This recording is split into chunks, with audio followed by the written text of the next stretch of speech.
Hello everyone, welcome back to Laura Talks. Today I will be doing a video on the fight rules for Burning Wheel. I'll be using Roll20's character sheets and the PDF of the Burning Wheel book that I have.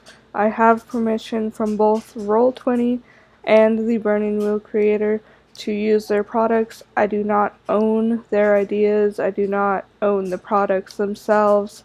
I am just using them to explain these rules to you. Before we get started, I am recovering a little bit from a cold, so I may need to pause occasionally to, drink some water, blow my nose, that type of stuff. Let's see, there was something else I wanted to say. I don't remember it. Well, so the fight rules. There's a lot of background stuff for the fight rules. So I'm going to start with the procedure for a fight, how you start a fight, what you can do during a fight, and then some of the results of the fight. I'm not going to get into like using magic during a fight, or any of the things that you could technically do during a fight. This is going to be the base rules. I might also mention during the video some of the house rules that my group has.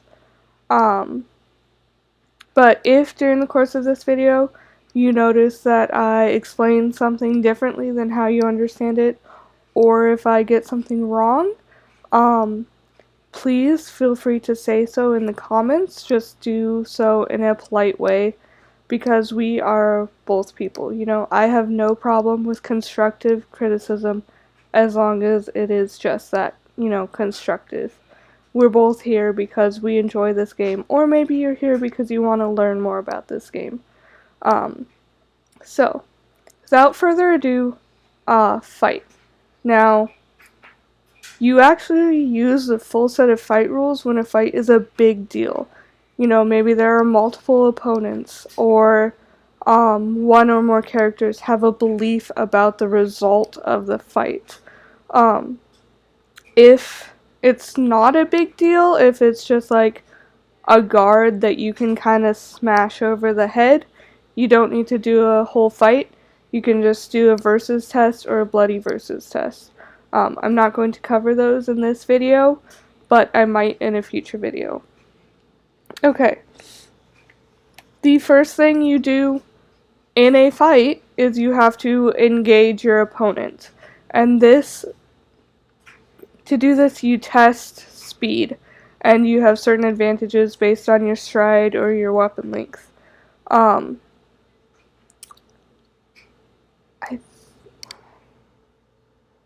I think your... No, never mind. I lost that train of thought. So, you test speed. The winner is at an advantage, and the loser is at, a disadvantage. And the disadvantage is being that maybe your weapon isn't at the optimal length. And as it says here, if you have the same weapon length, you don't need to engage. And you might be asking yourself, what is a weapon length? And it's quite literally the length of your weapon. Say, for instance, a sword versus a dagger. Those are different weapon lengths. For a dagger, you want to be up closer to the person. For a sword, you want to be a little bit away. If you're both fighting with swords, like you're both using normal swords, you both want to be at the same length, so there's not really a contest for it. So longer stride gives you +1 dice towards this test, and it lists the strides of some of the races and the spiders. I'm also not going to get into if you're riding a horse or a wolf, because you can do that during a fight. but it does also complicate things. And then if you have a longer weapon, you also have an advantage. And here it gives you the weapon length. So shortest is knife, hands, teeth, or claws. Short is mace, club, short sword, hatchet, large shield. Long is a long sword. Longest is spear, lance. Longer, polearm. And then you can also use missiles, which are arrows or crossbow bolts. You can use bows during a fight. They're just not that good to use. And I might explain why later. If your test to engage is tied, the tie goes to the opponent with the longer weapon. Let's see. So, here is a handy chart that says what happens if you have the disadvantage. So let's say you have a sword and you won the advantage. You won the engage test. If your opponent has, say, a spear, they have a +1 ob. If they have a sword or a polearm, there's no obstacle. There's no additional obstacle. So, and that +1 ob is, I think, to all tests.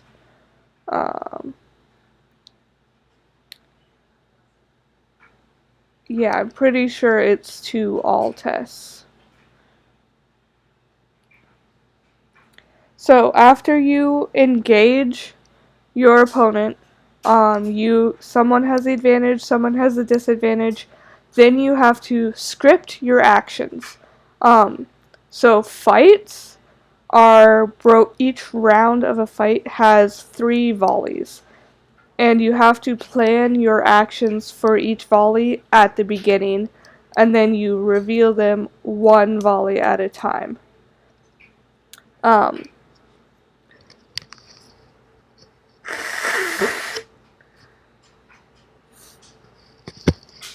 I'll walk through all of the options for actions you can take later in the video, but you have to plan them out at the beginning, which makes it different than D&D, where you can literally just decide what to do spur of the moment.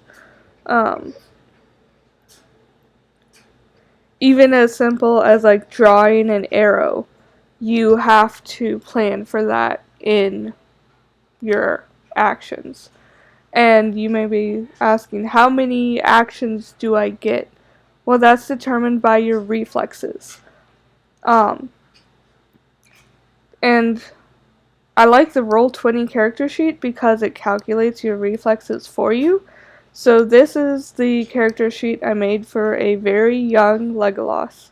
And he has 6 reflexes. That means that between the 3 volleys, he has 6 actions he can take. Now, you have to divide your actions up evenly between the 3 volleys before you can put additional ones in a particular volley. And this table explains that much better than I probably do. So for example, 6 actions per exchange. He has to put 2 actions in each volley. However, if you had 5 reflexes, you could do 2 actions in the first and second volley and 1 in the third, or any other combination. But what you cannot do with 5 reflexes is go 3, 2, 1. Or, that doesn't add up to 5. You can't do like 3, 1, 1. They have to be evenly split first.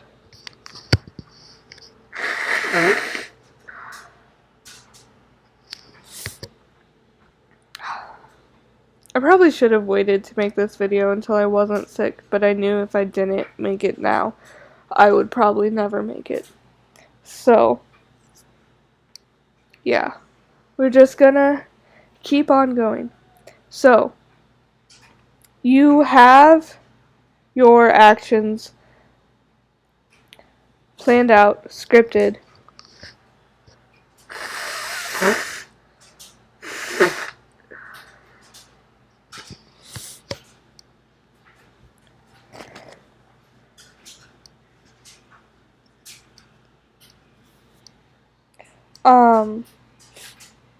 So now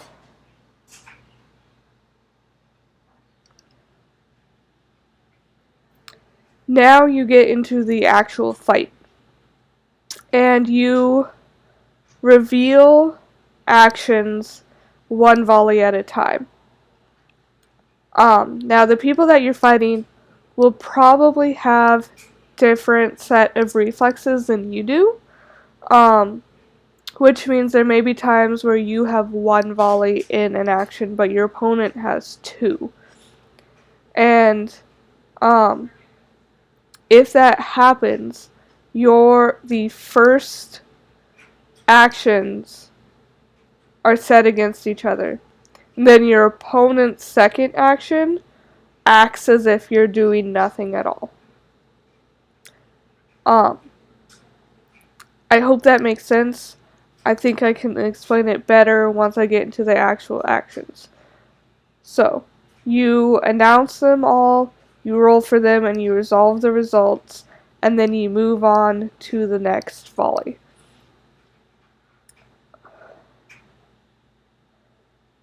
So, there's also positioning.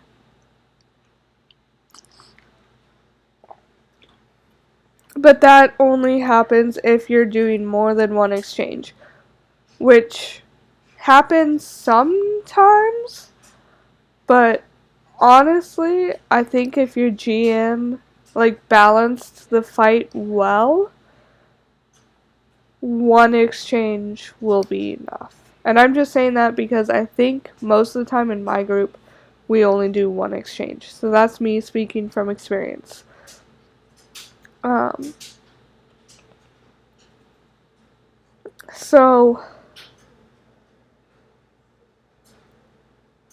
Yeah. Basically, you do a similar thing. You can vie for position to get advantage. You can disengage. You can let him come, which is give the advantage to your opponent.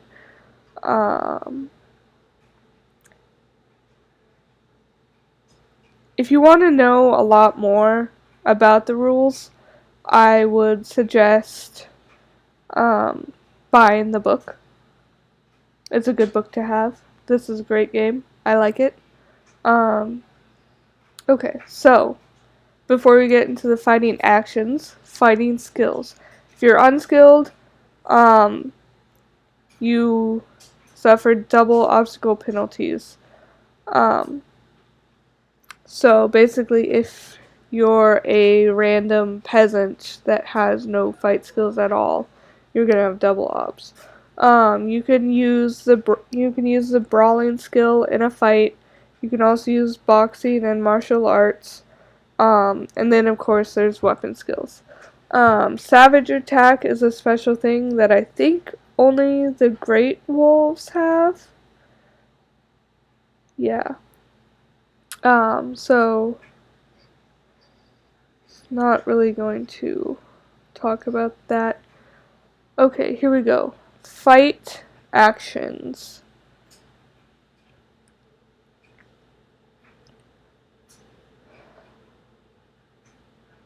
Okay. So yeah. Against no action. If your reflexes allows you to play an action but your opponent doesn't have anything scripted because he's slower than you, consult the following table for your obstacle.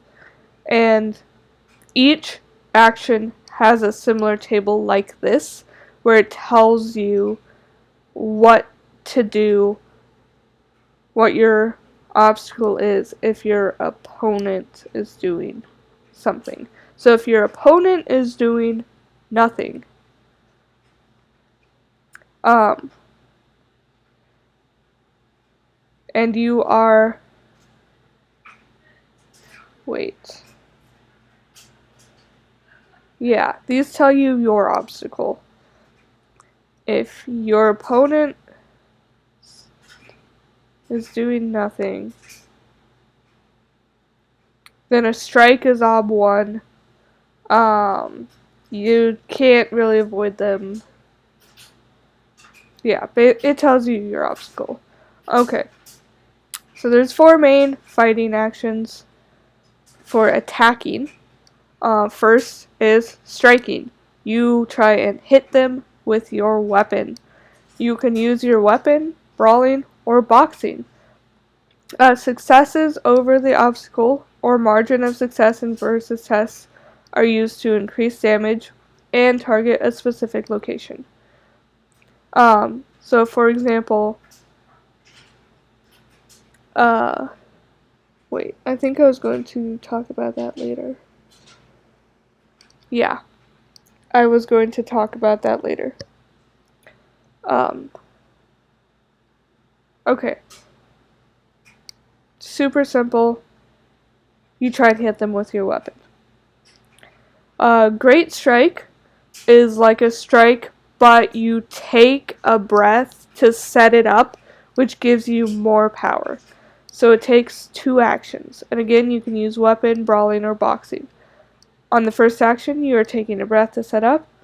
You are effectively defenseless, and you count as standing and drooling. And you must be able to put 2 hands on a weapon to perform a Great Strike. So while a club, I think, is normally a one-handed weapon, you can put 2 hands on it, so you could Great Strike. The second action is your attack, and it gives you a bonus. It bypasses the block action, and it grants a bonus to damage or armor penetration. And you have to choose before you roll. You can take a +1 to your incidental, mark, or superb damage results, or a +1 to your weapons versus armor rating. And I will talk about damage and VA later.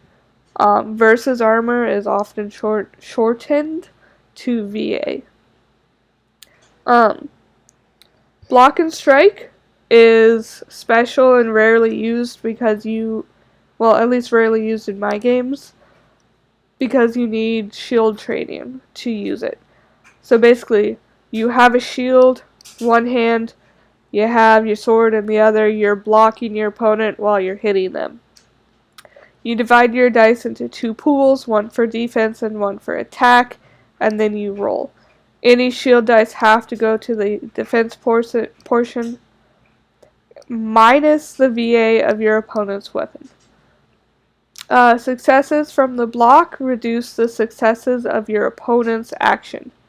So, if, let's say your opponent got 2 successes, and your block portion also got 2 successes, you've reduced your opponent down to 0 successes, which basically they don't succeed. The strike dice act like a strike action. You apply wounds and light and weather and knockdown to both parts of the action. So, I think my group might have house ruled that so that it only applies to one. Because advantages are only applied to one side. You don't have to allocate any skill dice to defense. You can rely solely on your shield to protect you. So if your shield gives you 2 dice of protection, you can use just those 2 dice. Disadvantage from weapon length or vying for position only applies to the strike portion. It counts as both a block and a strike for the purposes of interactions. And by that it means you look at the obstacle chart for both block and strike to figure out the results.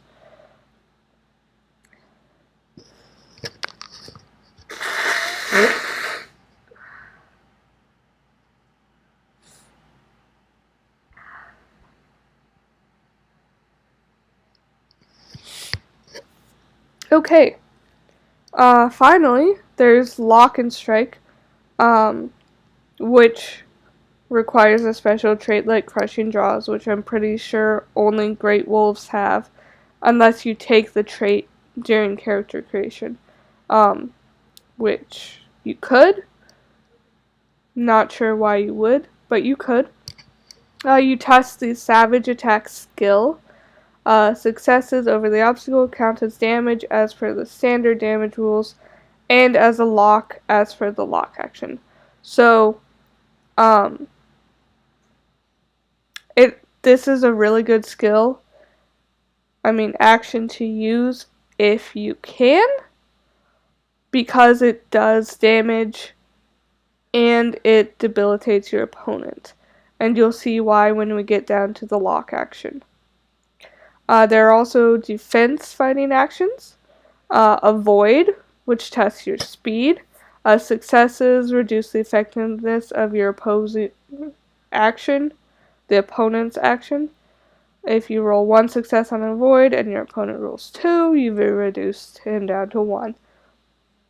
The special effect is that avoid defends against all incoming attacks, basic and special actions. You test it once and let the avoid successes ride for the action. It never suffers a double obstacle penalty for being unskilled. It doesn't protect against shooting, throwing, or magical actions.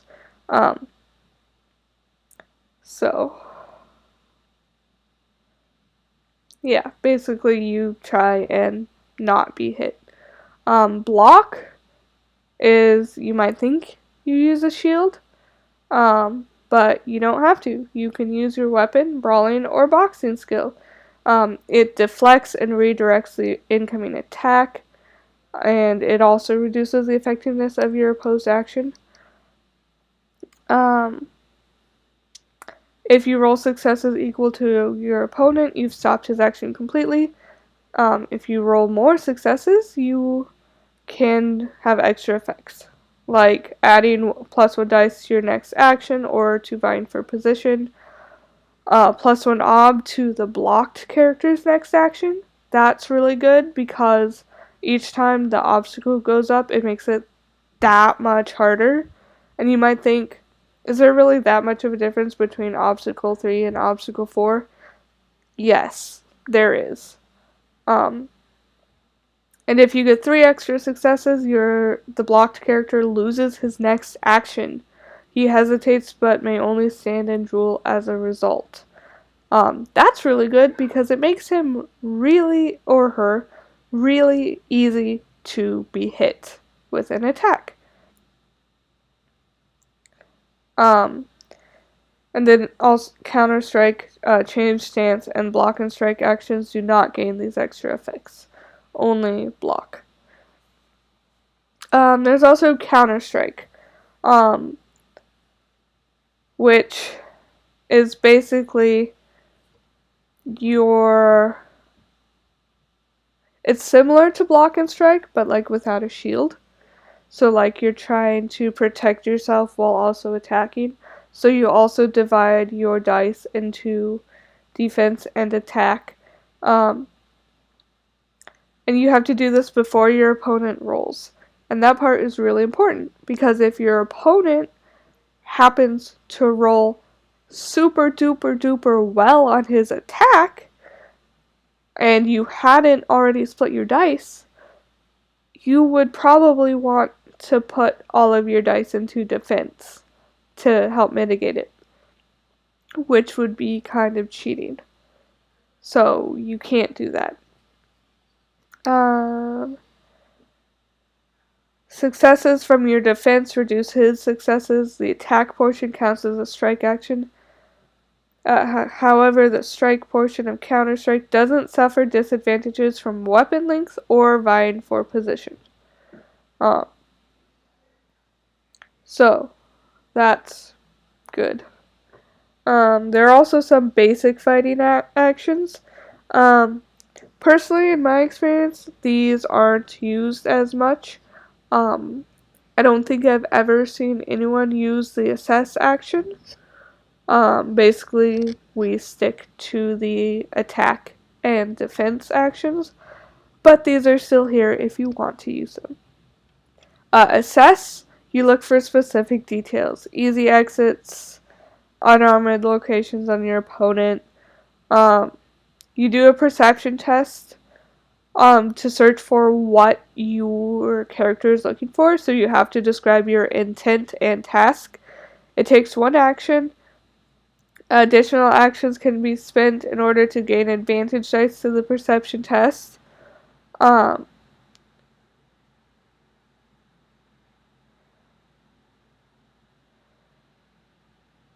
And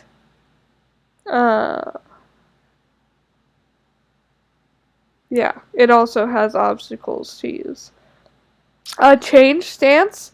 I have seen this one used. It can be useful. You don't test anything. You just say what you do. You always start in neutral stance unless you have like an instinct that says, in a fight, I start in an aggressive stance or something like that. Defensive stance gives you, well, I guess first, if you change stance from defensive to or aggressive to neutral, that counts as a feint, which basically means you do the change stance action, but you get the effects of a feint. Defensive stance gives you 2 dice to avoid, an additional 2 dice to avoid block and counter strike. Strike and great strike have a +2 ob penalty, and the change stance to defensive counts as a block.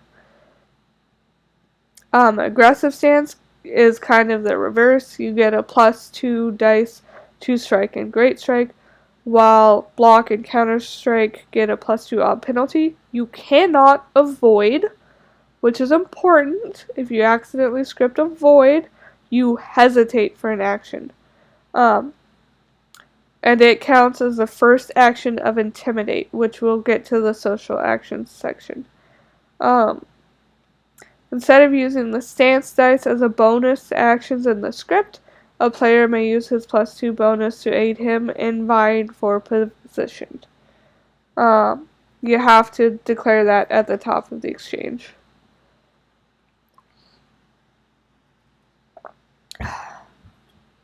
And you can only apply the bonus dice once. You either do it to position or to your actions. You keep your stance until you change stance, disengage, are incapacitated, hesitate, or use the charge/tackle action. You can be locked on top of an opponent, on your back, riding a horse, or unskilled, and still take a stance.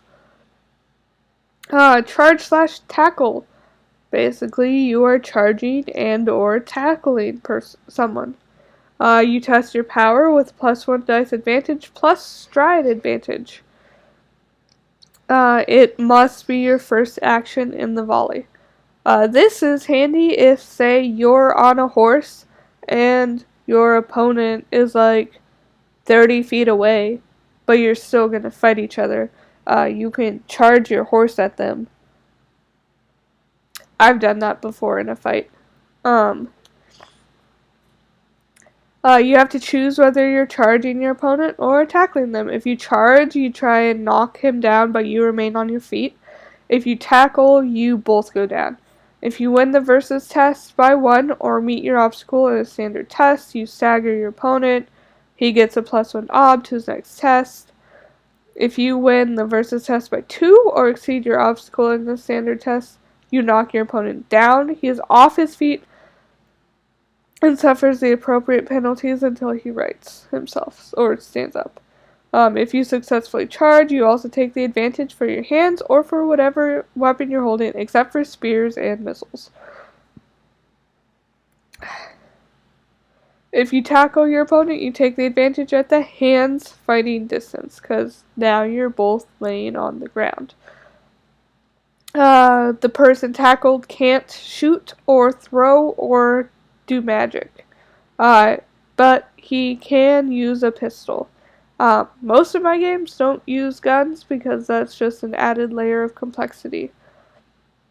Restrictions, your stance goes back to neutral stance. If you fail, you give your opponent the advantage and you lose your next action. So, losing an action is basically really bad.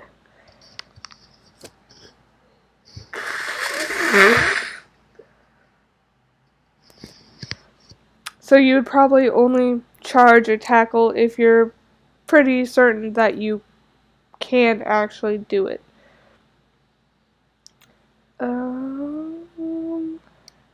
You change weapons to your hands unless you're using a shield. You can draw a weapon, which you would need to do if you were, say, like caught surprised while being on guard, or like you're walking through the forest and you get ambushed. Your first action would be to draw your weapon so that you can actually fight these people. It takes 2 actions to unsheath or unsling a handheld weapon. Readying a weapon before a fight decreases your draw time to 1 action.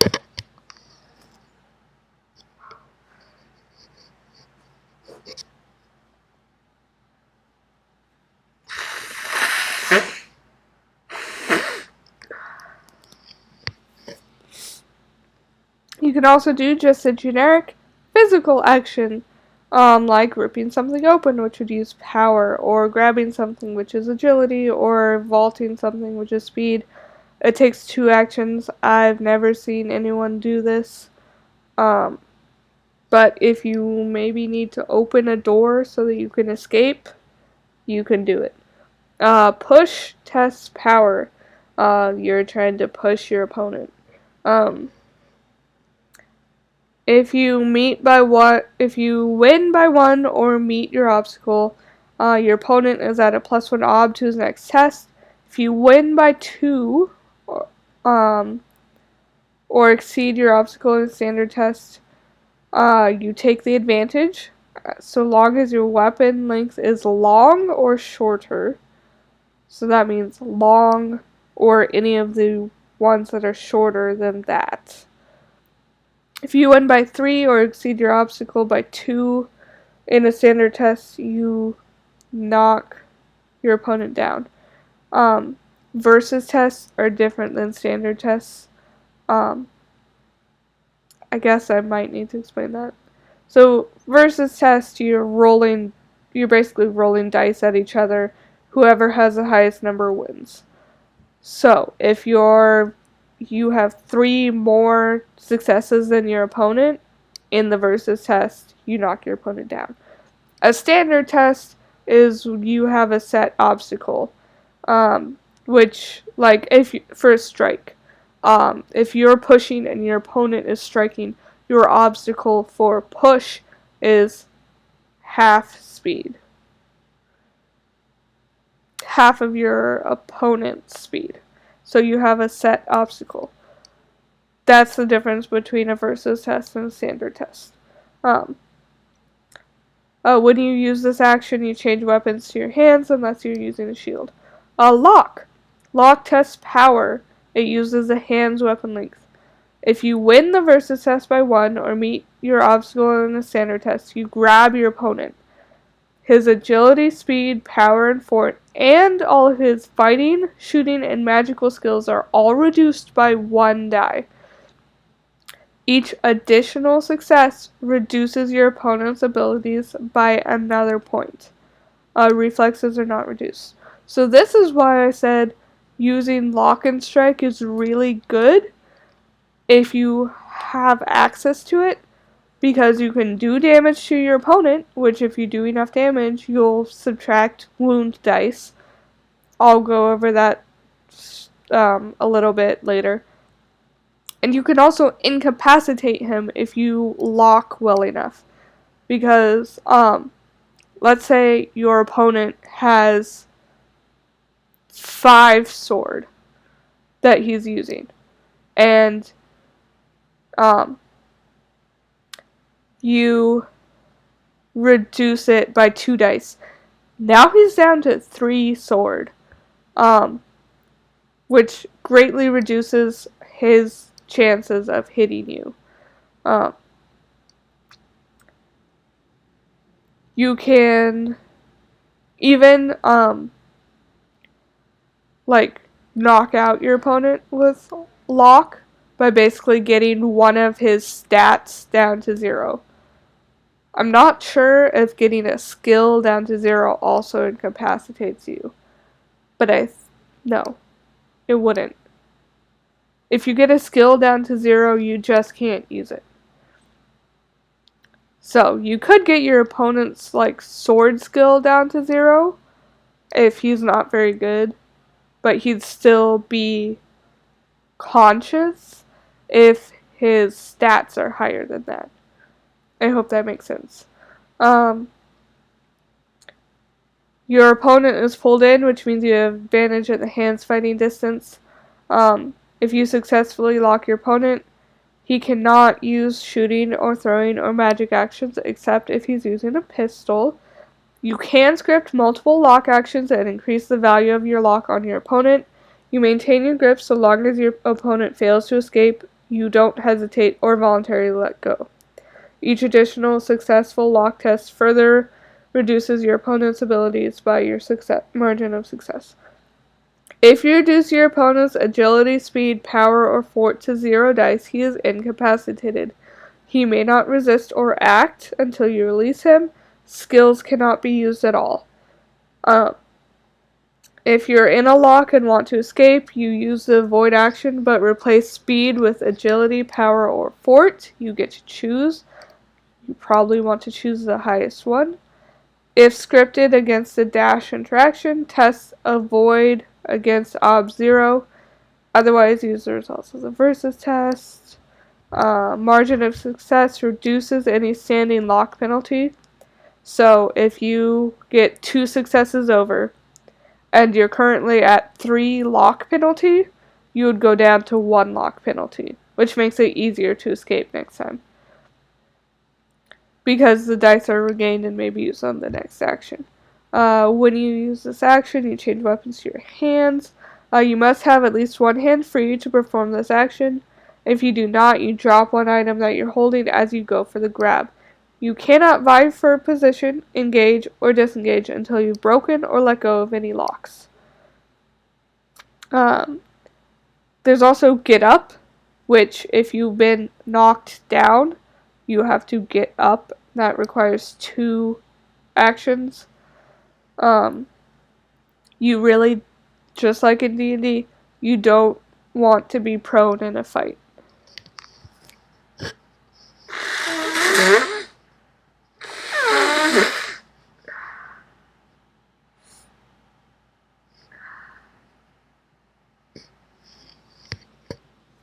There are also some special fighting actions. You can beat your opponent using your weapon skill. If you meet the obstacle or win the versus test, you steal the advantage from your opponent. He now has the appropriate disadvantage, and you get the advantage. If you already have the advantage, you give your opponent a +1 odd penalty to his next action, or you can take a +1 dice advantage to your next action. You choose. You get a +1 dice advantage to the beat test if you're using 2 hands in your weapon. You cannot hold anything in your offhand. You can try and disarm your opponent. You use a weapon or boxing skill. It's difficult, but obviously if you make your opponent drop his sword, it's pretty good. In order to disarm someone, you must win by a margin of success equal to his weapon skill, except in the case of disarm versus feint. Hence the plus sign in the interaction table for disarm. So if you are disarming,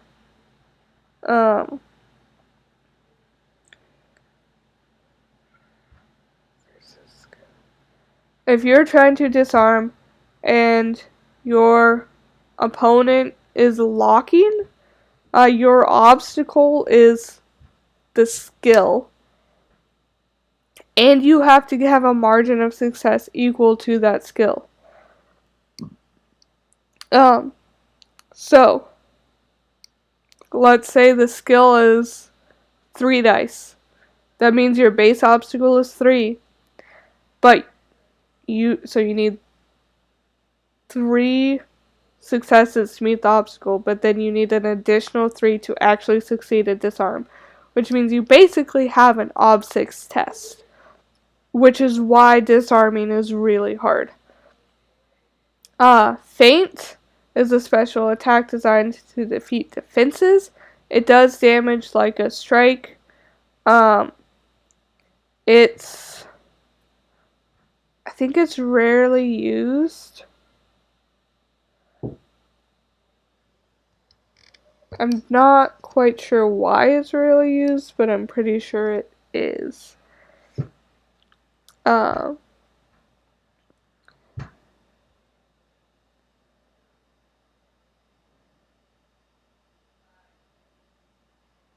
Yeah, I don't know why it's rarely used, but my group doesn't use it that much. You can also try and throw a person if you want to. You have to use the boxing skill.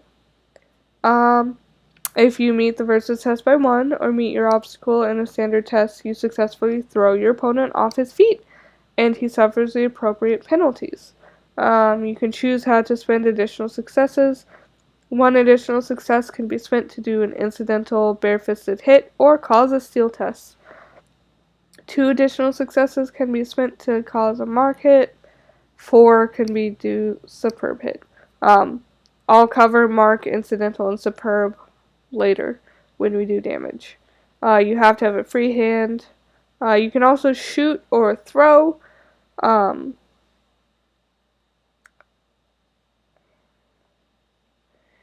They don't use the strike, block, or beat. And they don't interact with the fighting actions like other fighting actions. You can throw an object or weapon, which takes 2 actions. Once you throw, you cede the advantage to your target. You can aim, which is really good if you have, it can be really good because it gives you advantage dice. And it gives you time before you cede your advantage. If you even have it. Each time you use the aim action, you get a +1 dice advantage. You can aim for as many actions as half your perception exponent rounded up. So if you have 6 perception exponent, you can round for 3. You can aim for 3 actions.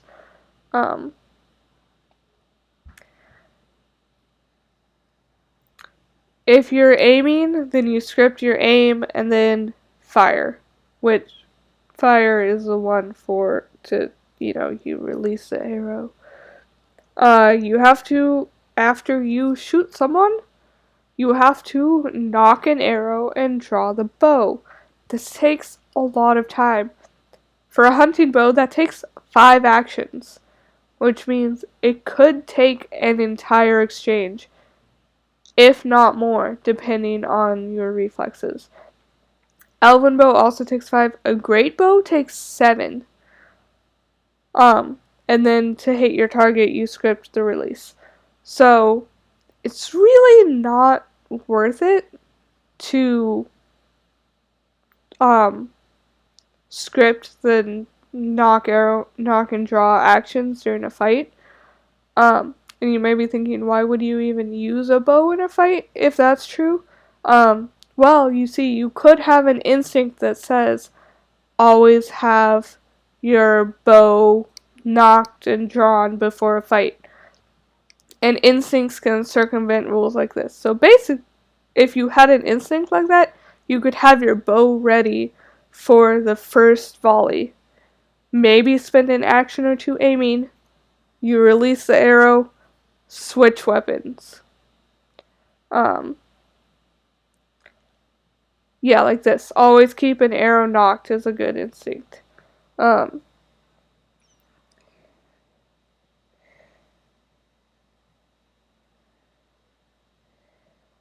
So if you always have an arrow knocked, you pay the remainder of the knock and draw action, which means you would only have to spend 2 actions to draw it if you have a hunting bow. You can reload a crossbow or a gun.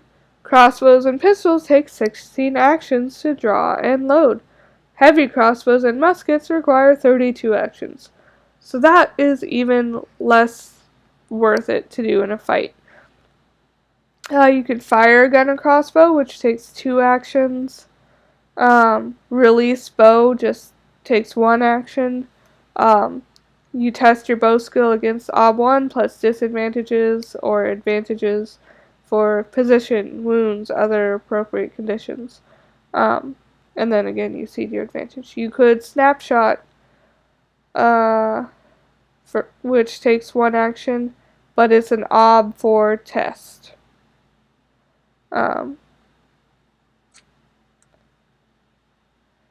You cannot aim a snapshot, and once you do, you cede advantage to your opponent. We're going to skip the magic actions. Okay, so if you hesitate, which would be the result of a steel test. Let's see.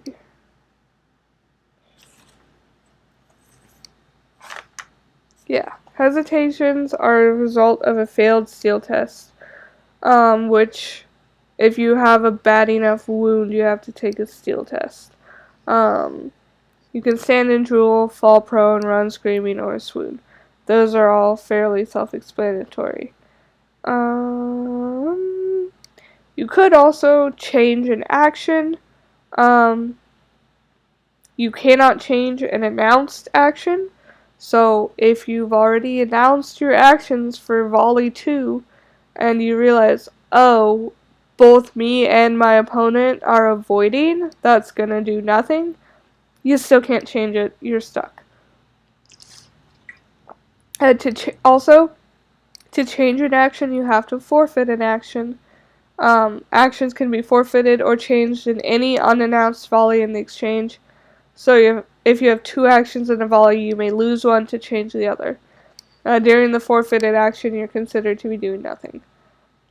You can't forfeit or change in volley 1. There's an optional rule, forfeiting to stand and drool. You can voluntarily hesitate for your action. Does not cost an action to do this, but it must be announced or changed in accordance with the timing rules described above. The character does nothing at all, and all of the strictures for hesitation are in play. There's another optional rule. This rule allows players to forfeit an action to freely change their current action or announced action to an avoid or block. It's good to use while players get their feet under them.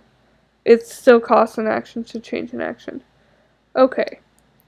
I think that's all of the important things for a fight. So now, let's go through kind of a mock scenario. Let's see. So let's say, let's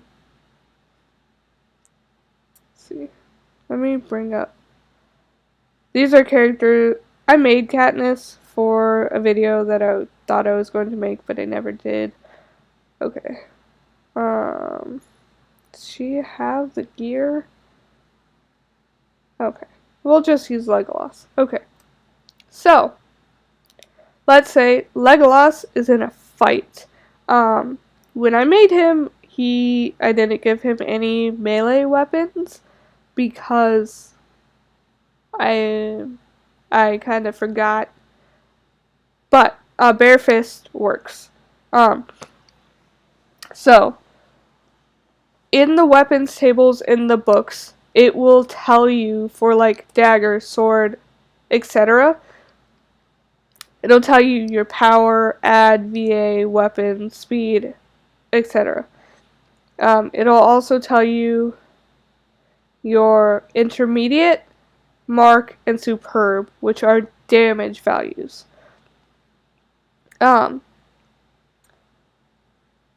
Power, I think, modifies the damage. So, to explain add and VA, let's pretend that Legolas is punching someone in a fight. He would probably use the strike action, which would use the brawling skill. After he gets all of his dice together, forks and etc., advantages, disadvantage, he rolls the dice, and let's say his opponent is also striking. So super easy, OB1 test. When you say, I am striking a person, they choose where to be hit. And you might say, well, that's a little weird. But their choice may not be where they're actually hit, because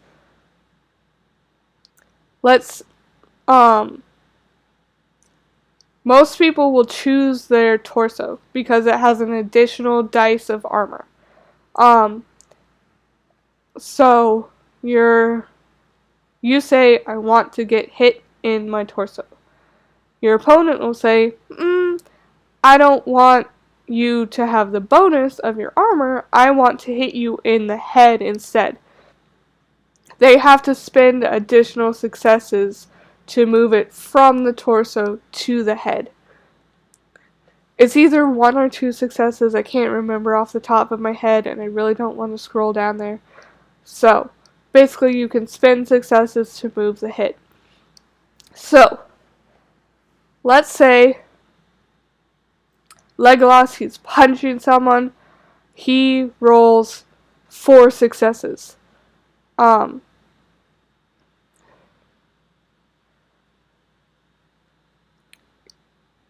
So first of all, he succeeded on his obstacle. That means base, he's going to do a B2 wound. But, his fist has an add of 2. That means he can use 2 successes to move it from an intermediate to a mark, which does a B4. If he had 2 more successes, he could move it to a superb, which does a B6. So that's what add means. You have to have that many successes to move it from intermediate to mark, and then mark to superb. Now, just because he succeeds on his punch doesn't mean he does damage. His opponent may have armor. That's where the VA comes in, or versus armor. His fist has VA 0.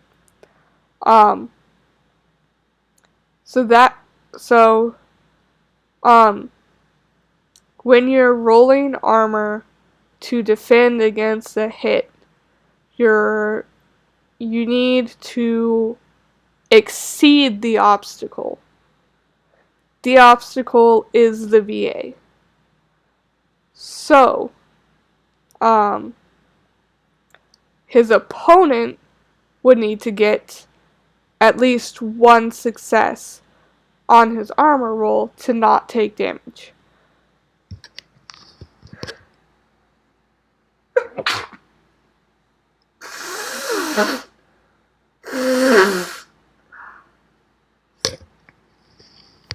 So if you're fighting someone with your bare fist, and they have really good armor, they're probably unlikely to actually take damage. Unless their armor keeps getting damaged. So that's weapons. If you do damage, the GM or your opponent, if you're fighting a player, you mark it down on your mortal wound tracker. And each wound you take gives you a penalty. And some of them also make you take steel tests. Let's see if I can find it quickly. If not, I'll just...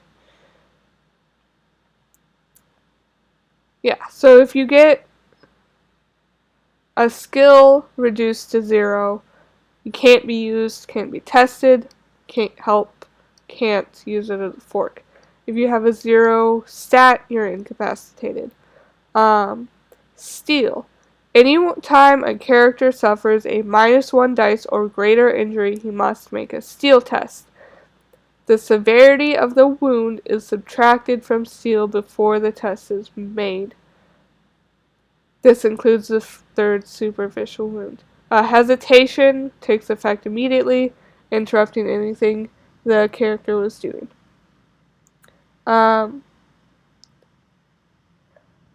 My group tends to forget about that, specifically for the players.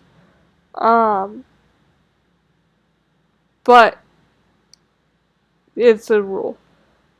So, yeah. So let's say Legolas is fighting someone. He takes a B7 wound.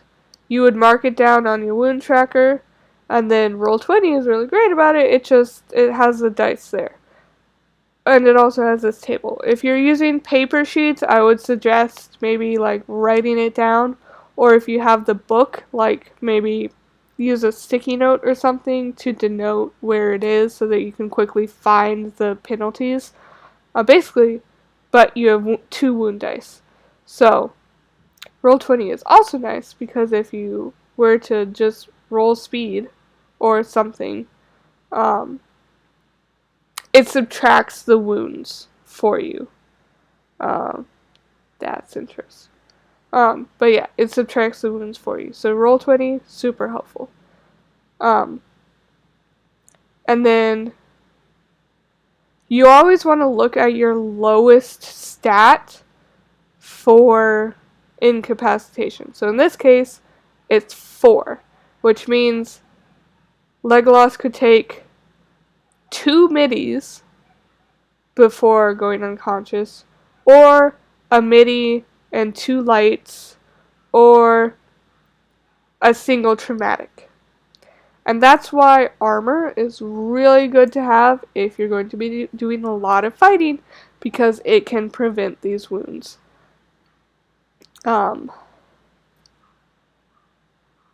Yeah, also being a good fighter helps. Let's see. There are rules about recovering from wounds. I don't think we need to get into that. Mortal wounds, anything above your mortal straight, kills you immediately. Unless you spend a persona point. I think if you get exactly your mortal, there's a very short time frame where the other characters can do first aid to keep you from dying. I'm not 100% sure about that though, so don't quote me. But yeah, that's the basics of fighting. I hope it makes sense. I hope it helps. I'm sorry it's taken so long to make this video. I know I said I was going to do it last weekend. But it turns out being an adult with a job and also several hobbies makes it hard to have another hobby. So I am going to keep trying to make videos. It just will probably be very infrequently.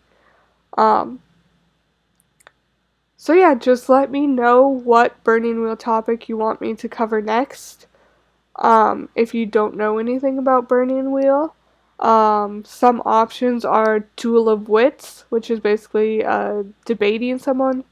Um, there's Range and Cover, which is basically if you're chasing someone but they're like a mile or so away. Um, they could also be closer, but there's also several magic systems within Burning Wheel, not just sorcery. Um, yeah, there's several different topics for Burning Wheel. Um, or if you want me to create another character within Burning Wheel, I'm more than happy to do that. Yeah. So thank you for watching, and I will talk to you later.